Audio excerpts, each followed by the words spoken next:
So I knew I was going to be coming here tonight to talk about coming home and all of the aspects of it and why, I was looking forward to it. But these mosquitoes right now are making me rethink all of that stuff. Like I am literally getting killed right now. So if you see me hitting and swatting and moving in various different directions, it's because I'm not used to these mosquitoes anymore, apparently. Absolutely. You will be the person. Everybody get a lady a round of applause. Yes. And we're gonna make that spray communal to anybody that needs it out here.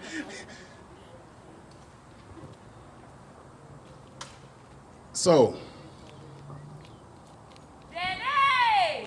Woo! so,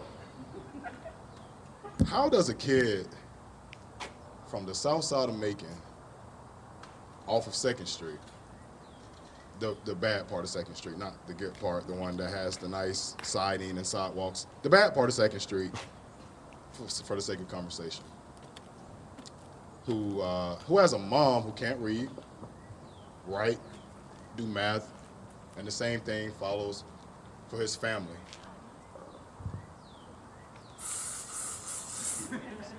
We're gonna get back to that.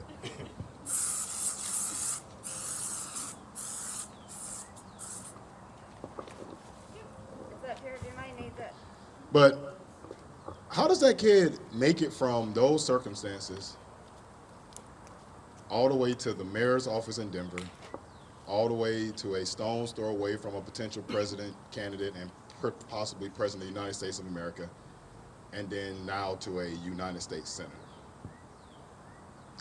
Most folks will like to say it's the drive. You pushing through. He has that drive.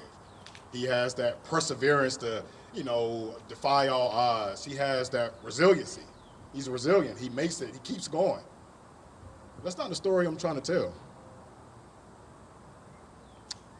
I got a lot of friends here today, and most of them really know me, at least 80% of me, for the most part. And I think even them are kind of surprised by that first part of it, because that's not what I hang my hat on. That's not the story I wanted told for sympathy. I never wanted anybody to gain sympathy from my background. I wanted it to always be my talent, because that's what my grandma always said I was about.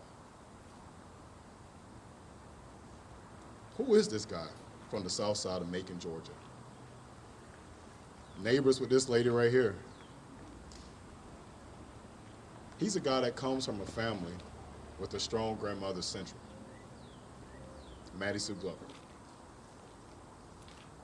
Given my mom's circumstances and my sister's circumstances, my grandmother was a huge influence and played a large part in my life. So the values that I have today were instilled in me by Maddie Sue Glover. But it was one central thing she said to me, or said to most people that she was talking to, is you may not like what I say, but I'm gonna let you know how I feel.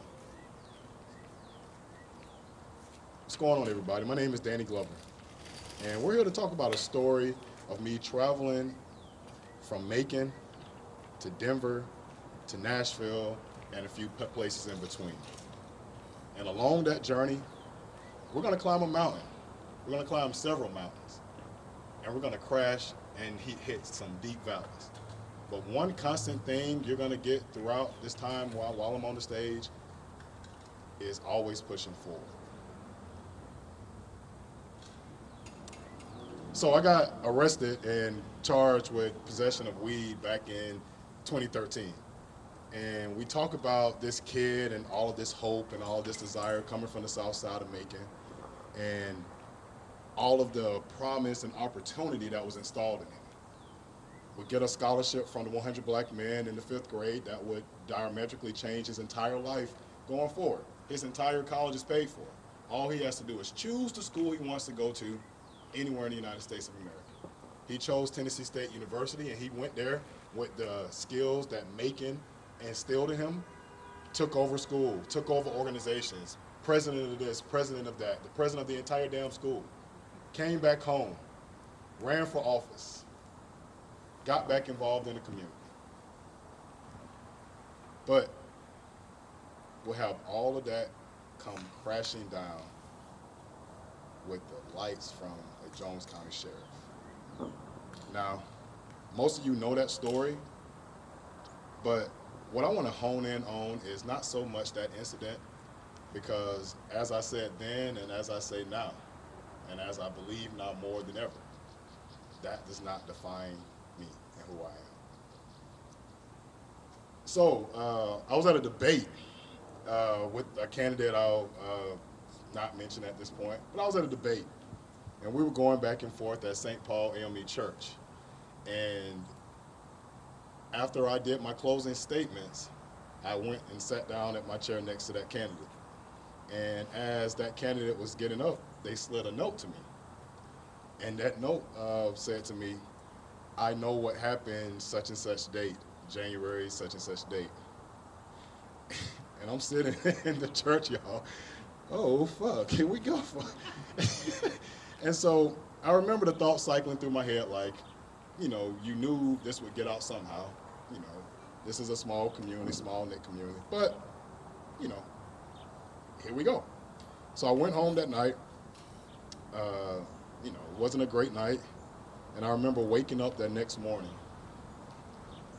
and laying in my bed in my Highland Hills apartment off of Gray Highway that supposedly these white people paid for me, which was totally fucking untrue, but laid in that apartment. And I woke up that next morning and I looked at the ceiling and I decided I wasn't gonna lay in this bed. I wasn't gonna sit out here and let someone tell a story about me that wasn't true or that was beyond the narrative that I was looking to tell for myself. So I got up, got dressed, took a shower, put on a suit. I didn't have a haircut because I wasn't expecting to do press conferences the next day. And I had interviews with every single media outlet in the city of Macon and told my story. And the one thing I said throughout that period was this does not define me. Yes, this happened, but this is not who I am. Because being that black kid from the south side of Macon, from the other side of 2nd Street, from Knott Street, I know that your reputation is all you have. And once that's damaged or done, all credibility is lost. And I will be damned if I let anybody control my narrative and how my story was to be told. So I finished that day, went back home, and just thought, what is life at this point for me? What does my new beginning look like? Nobody trusts me at this point.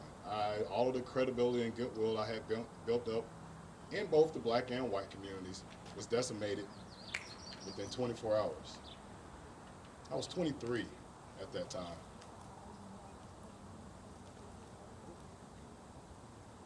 But I got an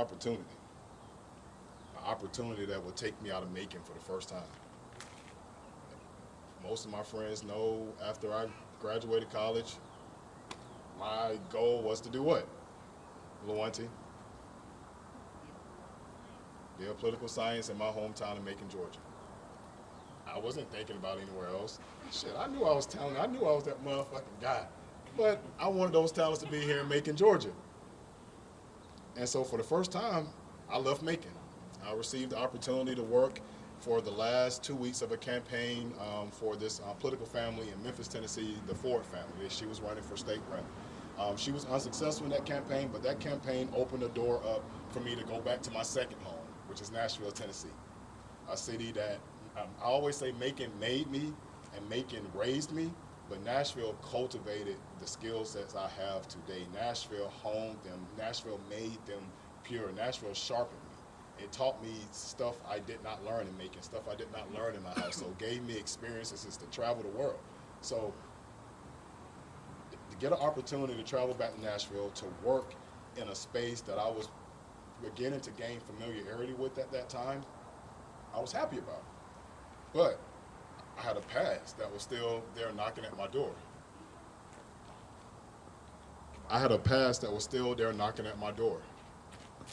And that past was this looming drug charge that was over my head. Even when opportunity knocked at the door, there were still roadblocks in a way that possibly prevented me from taking those opportunities. So I was on probation. I couldn't leave. I mean, some of you may or may not know how probation works, but it's basically modern day slavery. You get charged. The judge gives you a certain amount to pay, but that amount is pretty much double because you have to pay fees to that particular probation company. But they also want you to stay within the county that you were charged in order to finish it. That's not how my job worked. I didn't work in Macon. I didn't have a career in Macon. I had to go outside of the city to make money. So I remember having to have a conversation and beg a person for me to go and work to be able to pay bills so that I wouldn't be sent to jail for the little pussy marijuana charge I got. And let's talk about that charge. They say it was possession for less than 6%, but what it really was, y'all, it was a grinder. A marijuana grinder. The residue in the grinder. That's the charge I received. I didn't have an eighth on me. I didn't have a 3.5 on me. Like, not even a little measly gram. The grinder. And so moving on. My next opportunity in Nashville led me to work for a DA. A DA I thought would never hire me because I have this marijuana charge on me. You're literally running to uphold and protect the law in a major U.S. city. And so me being the transparent person I am, I communicated that to Glenn R. Funk. He said, Danny, I don't care. I want you. You're talented. And so I left to Nashville. Not the same way I left in Memphis on a megabus, $12 bus fee, meeting on Peachtree Street in Atlanta, driving through Alabama, getting dropped off at a random spot and getting picked back up to make it to Memphis, Tennessee. I didn't have to go to Nashville that way. I actually got on Greyhound. And Greyhound got me there pretty safely. And while in Nashville, I was able to do great work with Glenn Funk. We won that race, and that really opened my eyes up for what I could do outside of Macon. I was able to push through a situation that even I tried to count myself out of, but my talent kept me in that particular room. And so I would return back to Macon for a time period and attempt to get back started. But I still couldn't find work in the city that I was from. I still couldn't find opportunity in the city that I was from. And so during that time period, my grandmother's health was really ailing. This was early 2014, around, I guess, May of that time when I returned back. And so I wasn't actively looking for a job. I wasn't even caring about a job. My only job at that time was making sure my lady was taken care of in her final days. And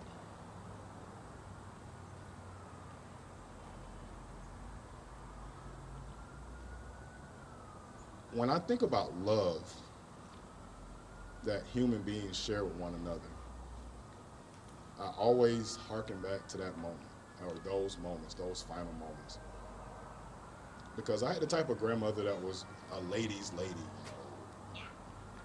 Get out of the room, or all of the ladies type stuff, the stuff that makes people, the women in the South, like these Southern belles, like she was that type of lady's lady.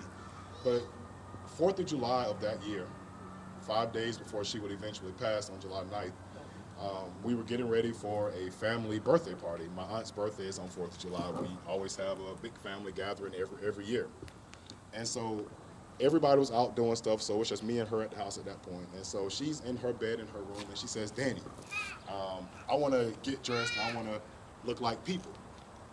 And I said, what you mean, Grandma? Like, what do you mean? I don't want to be sitting in here looking like this, when folks get in here. And I was like, okay, cool. And so I began to help my grandmother get dressed. I remember pouring the water in the bucket, or the little pan that the hospital gave us, washing her limbs, her arms, and her face, and handing her the rag so that she can get those private areas and stepping out. And I remember her looking at me because, again, this is a lady's lady. And for her to trust me to that point, to enter that space for her as a woman, and for her to trust me to help her look like people, that meant the world to me. And so I got her dressed, put a little wig on her head, sprayed perfume on her, a little Trying to get swag up a little bit. Got a little scarf that matched, tied the little scarf around the neck real quick. Put some lip gloss or whatever and stuff on her lips. And then I took a selfie of her. I still had that selfie on my phone. And I showed her the picture. And she said, "Boy, I'm over here looking like a half-dead bird. What do you got me looking like?" But she appreciated it, and I appreciated it. And we picked her up. Me and my cousin. After everybody got back, we moved her bed to the living room. We laid the mattress across the chair. And so she sat up there. For the most part, the entire time at the cookout. And about towards the end of the cookout, me and my cousin are sitting on the couch next to her. She says, "Danny, I'm gonna walk." She hasn't walked at that point in 6 months, 8 months maybe. And I said, "Grandma, you can't walk. You had the broken hip, knees. You can't walk." No. God told me I was gonna walk. Me being the supportive grandson I am. All right, well, shit, if that's what you want to do. Aubrey, get on the other side. Let's make this thing happen. So we lifted her up. One, you ready? 1, 2, 3. All right, put me down. I can't do it. And so we took her back in the room. She settled for the night. And then after that, she just began to go down and down and down. And the night she passed, I was in the room. I actually delivered the final morphine shot because she was in hospice at that time. I remember getting up in the morning at 3:30. Just checking on her, making sure she was good. She was kind of in pain, just kind of groggy or what have you. And I gave her, her dose of morphine or what she needed. And I remember going to sleep. This cold breeze just swept across the room. And I remember waking up randomly at 6:21, 22 in the morning. Go to check the bed. My lady was gone. And I had feelings of wanting to break down, wanting to cry, but I knew that what lied forward or next, I couldn't be in that moment. So we would plan the funeral and everything would pass. And for the first time, instead of leaving Macon, I ran from Macon. During her sickness, I turned down the job to go to Colorado for the first time and told them I couldn't make it and that I had responsibilities at home. After she passed, I called them back. It's like, "Hey, is that opportunity still available to travel to Denver?" And they said, "Yeah." And so she passed on the 9th of July. We buried her on the 15th of July. I was having a big neighborhood cookout on Bowden Street, about the 20-something of July, and I was out before the end of the month and in Denver with every stitch of clothing I had in my name. Not that I wanted to just have clothes, but shit, I didn't know what the weather was going to be like. So I would end up in Denver for the first time, working with Senator Mark Udall. We would lose that race, but after that race, I would be approached by a local city council person named Sean Bradley, my fraternity brother. And he would